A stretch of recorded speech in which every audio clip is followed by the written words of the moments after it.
The following is a special presentation of Tony Kurre Radio. Want the real story behind the sound bites and headlines? Let's find the facts. Remember, it's not a conspiracy theory if it's the truth. You are not paranoid or confused. You just need to know. Good morning, everyone. Welcome to a special edition of Need to Know. Kip Keefer on TKR. The morning after a audacious, unbelievably executed, surgically brilliant military operation that has crippled the nuclear ambitions of the most wicked regime on earth, that has been responsible for over 4 decades for mayhem and murder and terrorism in the most sensitive part of the world, the Middle East. The United States reasserted itself overnight with this unbelievable 37-hour round-trip flight mission. These planes took off from the middle of the country in Missouri, 120 some odd U.S. fighter planes, including 7 of the massive B-2 bombers carrying 2 ordnance of 30,000 pounds each. The major bombs, the bunker busters, so-called, the mother of all bombs. These ordnance that can penetrate the deepest, most secure positions underground, and we dropped a dozen of them on the Fordo area of Iran that has been developing nuclear weapons, enriching uranium, and putting them on the verge of being the biggest terrorist state in the world with nuclear capability. Donald Trump and the United States military put a stop to that last night with this unbelievable operation. Again, no landing, no indication that it was coming. Trump had bought a couple of extra supposed times by declaring that it was a 2-week process of assessing the situation and 72 hours executing the mission. The deception involved was amazing, with the indication that the planes had taken off from the air bases in Missouri, flying west towards Guam, when actually the entire attack force was traveling in an easterly direction over the Mediterranean, up through Europe, and entering the battle theater of the Iran airspace, where them being none the wiser. Not a single Iranian plane was dispatched, not a single shot was fired to try and deter the mission, and these massive ordnance were dropped on locations, 3 of them, including Fordo, the biggest one, that has been enriching uranium and putting the Iranians on the verge of nuclear capability, which would have been an absolute disaster for the security of the world and created an existential crisis for many people, not only in the Mideast, but in circles around all of the Western world, including right here in the United States. These planes were, of course, refueled several times in transit, which is just an unbelievable feat of execution and planning, and it just goes to show you exactly what the capability of the American military and the American spirit is to be reemerging as the protective force that makes sure that this world is stable and safe, and make sure the American people's interests are first and foremost. Now, you've already got the detracting voices coming from all the corners that you would certainly expect. The Iranians bowing up, talking tough, despite being severely degraded in the last 8 days by surgically precisioned Israeli airstrikes, and now the United States stepping up and doing what really there was no choice to do. There are people saying that this is a terrible thing that the United States has done. Donald Trump needs to be impeached. Congress did not give their authorization. This was not a declaration of war. This was a extremely necessary operation to make sure that once again the most vile, corrupt, and terroristic government, the funder of all the mayhem and murder in the Middle East for so many years, finally had its comeuppance and was, not subject to the weakness that other administrations have shown in recent periods. That this time the line was drawn in the sand, and instead of threats, action was taken. So every American today should wake up and be proud that their country can execute such a critically important, vital operation and do it flawlessly. Not a single boot was on the ground. Not a single shot was fired.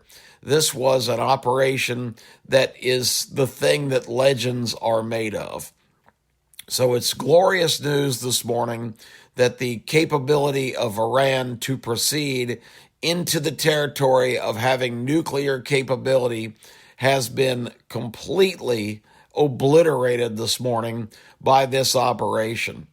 And this is, I'm thinking about the movie.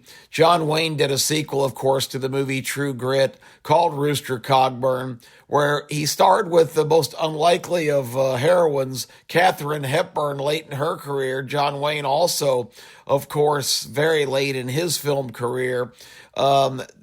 They were battling a gang of roughnecks out west that were trying to acquire weapons.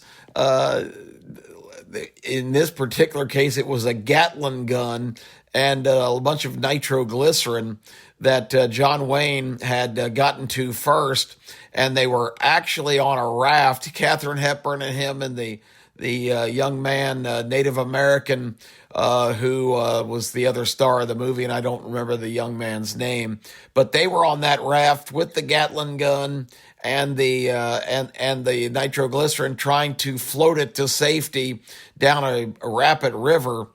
And it was just a great scene of the enormity of the American outdoors in the West. But anyway, they were cornered, of course, by the bad guys, floating right into their grip. And John Wayne,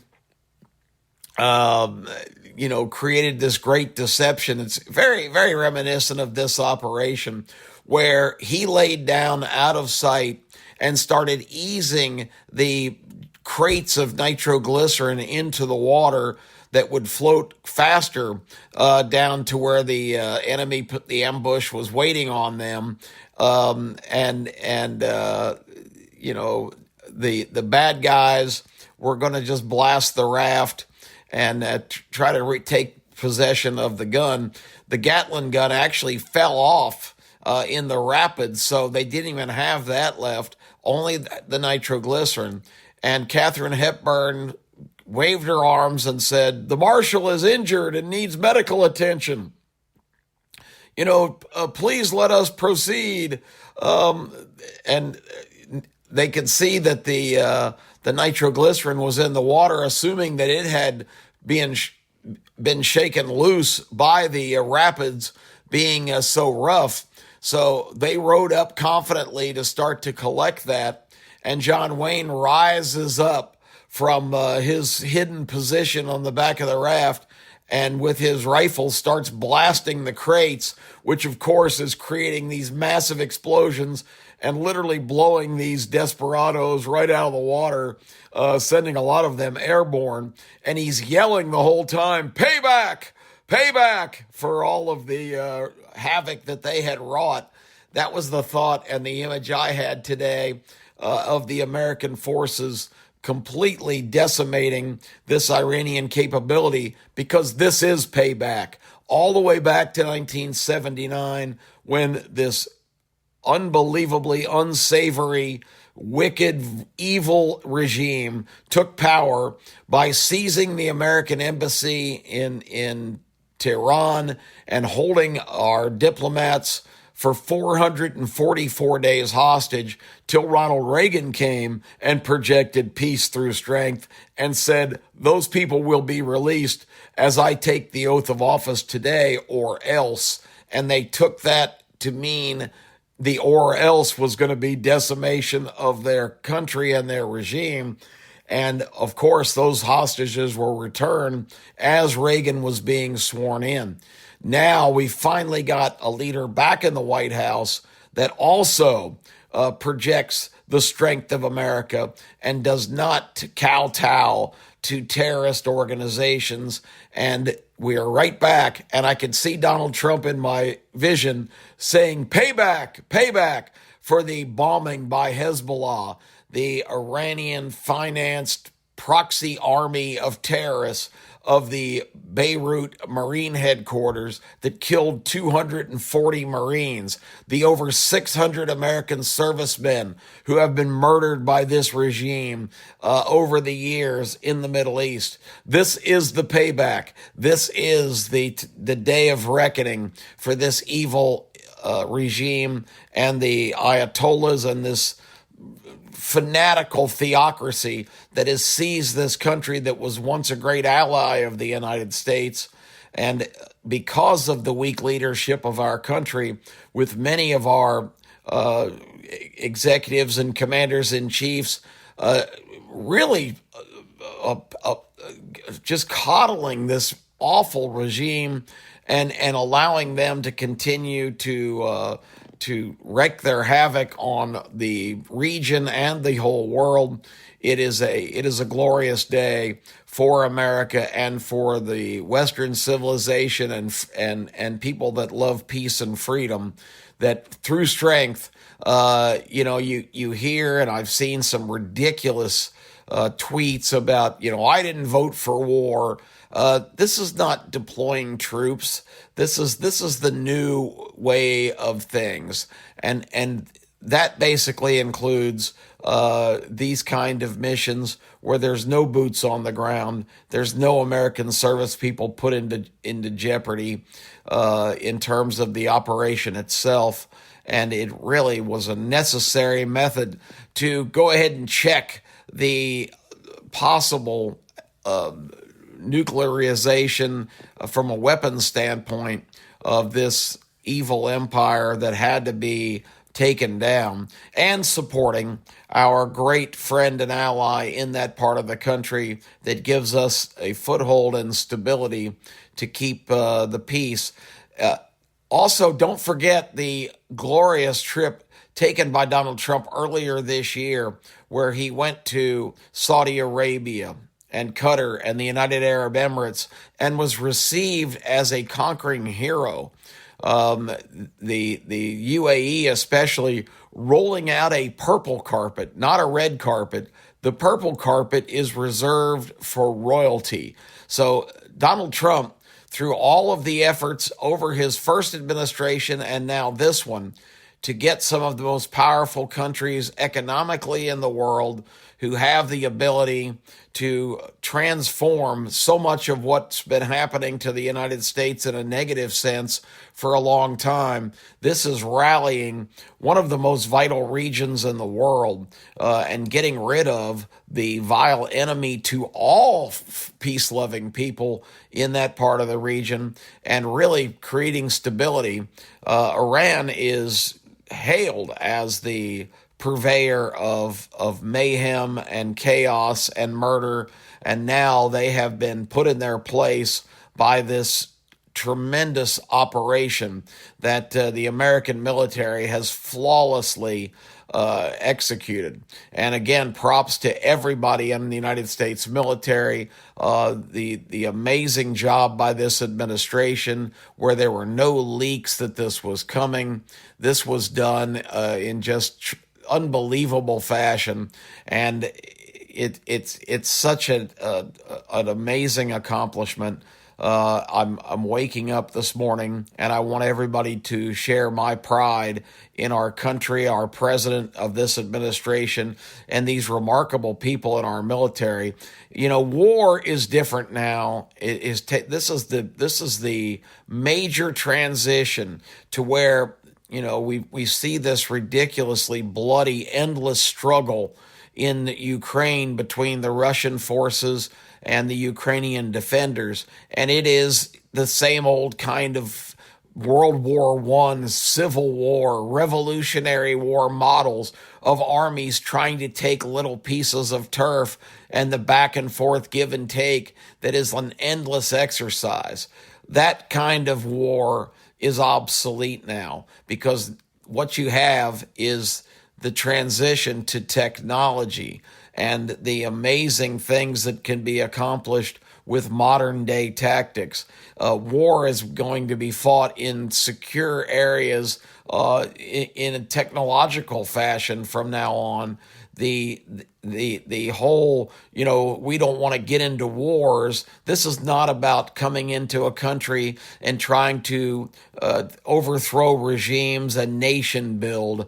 This is laying down the law of righteousness, and it's just an amazing historical transition for all of us to witness. The capability of our military and our technological abilities. This operation could not have been, and this is the other reason that Trump and the Americans had to step in, because even the Israelis, who are the most sophisticated in terms of intelligence and ground deployment and knowing exactly where everything is and how they can get to it, but they did not have the capability of these 30,000-pound armaments. Sorry, not Christmas tree. Certainly 30,000 pounders. The audaciousness and the amazing development in our country of these kind of weapons is just staggering to think about, that they can reach a site that is so deep in the ground with just pounding of 12 of these monster bombs from these airplanes that have been flying this mission all the way across the world, from the most central place in the United States, Missouri, to Tehran, is just remarkable to think about. And we don't have, of course, all of the detailed reports of everything that's transpired, but we'll have that in the coming days. And again, the Israelis on the ground are so proficient in knowing exactly what's going on. Look at some of the operations they've pulled off in recent years to completely hamper these evil proxy armies that the Iranians have been dispatching for a long time, that have been creating all kinds of problems and really creating terroristic threats to so many corners of not only the Middle East but the entire world. So I'm going to be on a leisure mission for the next couple of days. So I was going to try to get the recording in first thing on Monday morning, but I'm coming to you with this recording early Sunday because I have not really been able to sleep following overnight every detail that's come in on this particular operation and reading everything that I can find, not only from the American perspective, but the international one. And of course, you've got the voices here, everything on the opposition side, the far left, which has taken over the Democrat Party. Of course, their first reaction is, in my mind, almost treasonous, to condemn this operation and suggest that Donald Trump needs to be impeached for taking this action. It is his job as the commander-in-chief to deploy the American forces in any means necessary to protect this homeland. And going through all of the processes of getting congressional, and they're saying this is unconstitutional what he's done. it is unconstitutional for a president to declare war on another nation. It is not unconstitutional to take action when he deems it necessary. That's part of his responsibility. That's why he puts his hand on the Bible and he swears to protect and defend the United States of America. So help me God.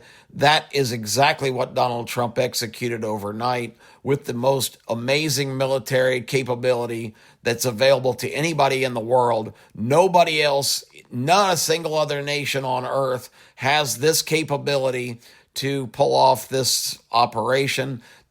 These planes are specialized. The Israelis, with all of their resources and all of their allied partnership with us, do not have this capability. America, to support the existential ability for Israel to survive this threat, needed to step up and step forward, and that's exactly what they've done.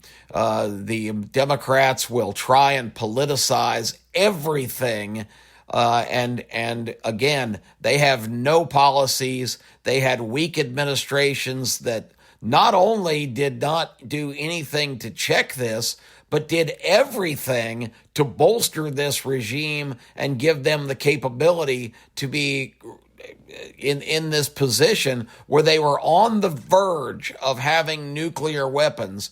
The Obama administration, of course, reached the ridiculous nuclear deal, supposedly. That's the most absurd title, the nuclear treaty. But it was not anything that the Iranians gave up, because it was a massive amount of wealth and unfreezing of assets and actual delivery. Remember the pallets of American currency delivered to Tehran? The visual of that gigantic stack of U.S. money, close to, I don't remember what the amount was, but $1 billion or $2 billion that was shipped to the Iranians, supposedly in exchange for them de-escalating their development of nuclear weapons. But of course, there was no verification process in there. They didn't agree to inspectors coming in. It was just a bribe to, hey, guys, slow down this thing. Give us your promise. You don't take promises from the Iranians. It's really kind of the ironic twist to this, that this is supposedly some sacred religious theocracy based on doctrine from centuries and centuries ago, but they are the most uncredible and least reliant, honest people to ever seize control of a country. So I don't know what religious province, and I guess it's justified in their minds by their ancient. Everybody who doesn't believe what they believe is the enemy. They're the infidels and they need to be destroyed. And that's who the Obama administration decided to trust. There's a lot of different layers to this.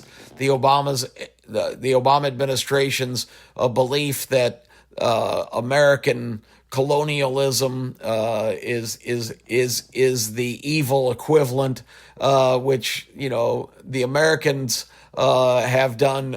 The American administrations previously had done a lot of things that were in the best interests of America, and we're finally back to that with the Trump administration. The best definition of America first is the questions on any policies instituted. Does this make our country stronger? Does this make our country safer? And does this make our country more prosperous? And the answer to all of these questions from this operation, yes, yes, and yes. So it's a glorious day in America. This is what you needed to know. This is the word you need to spread. Think about what's been accomplished. Think about the amazing operation from a procedural standpoint and what our country has proven that it is superior in every way, morally, militarily, and in the leadership realm, that this is America first and this is America the Great. That's what you needed to know. Thank you so much for listening to the show. As always, we'll be back next week with more on Need to Know. Have a wonderful week, and God bless all of you, and God bless the United States of America. This has been a special presentation of Tony Kurre Radio.